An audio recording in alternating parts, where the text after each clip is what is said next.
आगे देखिए, अर्थ के आधार पर वाक्य बोध में जो अगला पॉइंट है वो है 5वां,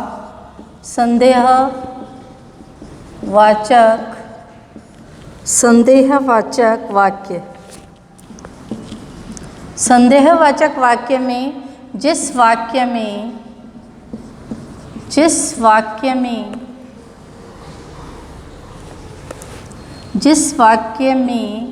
काम के होने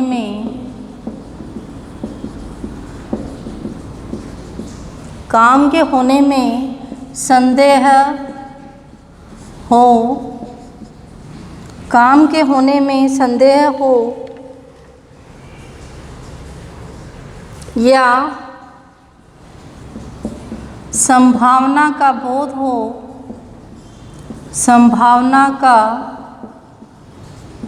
हो उसे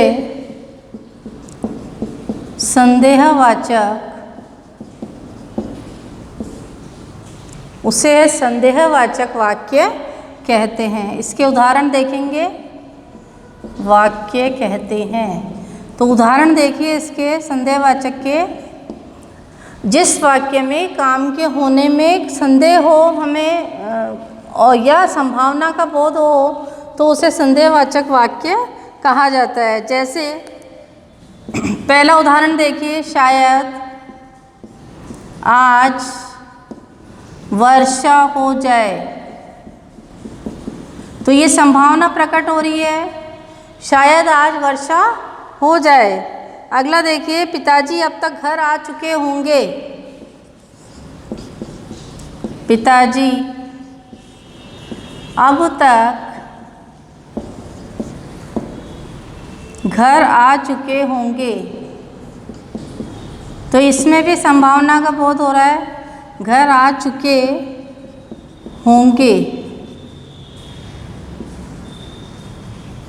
तो 5वां पॉइंट हमारा ये है कि जिस वाक्य में काम के होने में कुछ ना कुछ संदेह हो या संभावना प्रकट हो, संभावना का बोध हो, उसे संदेहवाचक वाक्य कहते हैं। जैसे शायद आज वर्षा हो जाए, पिताजी अब तक घर आ चुके होंगे। अगला देखिए 6 नंबर पे। तो हम ये बच्चों अर्थ के आधार पर वाक्य भेद का अध्ययन कर रहे हैं। छठा जो पॉइंट है इसका ये देखिए, आज्ञावाचक वाक्य।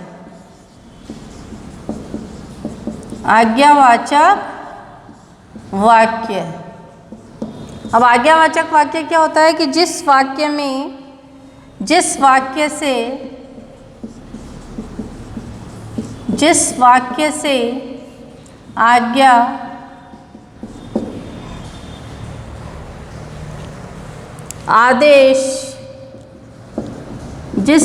से आज्ञा आदेश विनय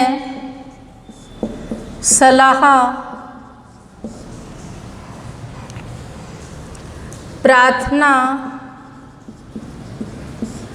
आदि का बोध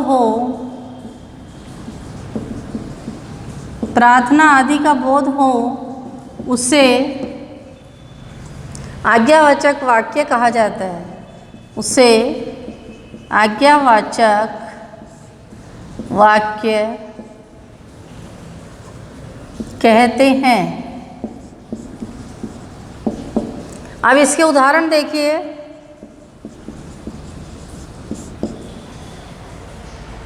सभी छात्र खड़े हो जाओ।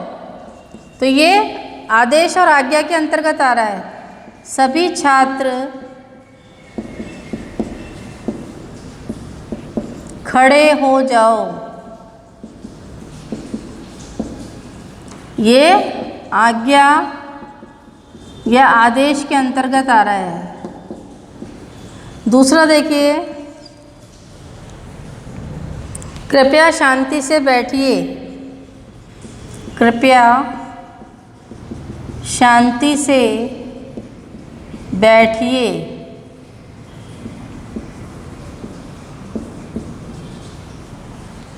कृपया शांति से बैठिए। तो ये क्या है, एक प्रार्थना है। विनय कर रहे हैं हम, किसी से अनुनय कर रहे हैं कि कृपया शांति से बैठिए। तो आज्ञावाचक वाक्य में होता है कि जिस वाक्य से आज्ञा, आदेश, विनय, सलाह, प्रार्थना आदि का बोध होता है उसे आज्ञावाचक वाक्य कहा जाता है। सभी छात्र खड़े हो जाओ, ये भी एक तरह से आज्ञा या आदेश के अंतर्गत आ रहा है। कृपया शांति से बैठिए, ये विनय या प्रार्थना के अंतर्गत आ रहा है। अगला देखिए,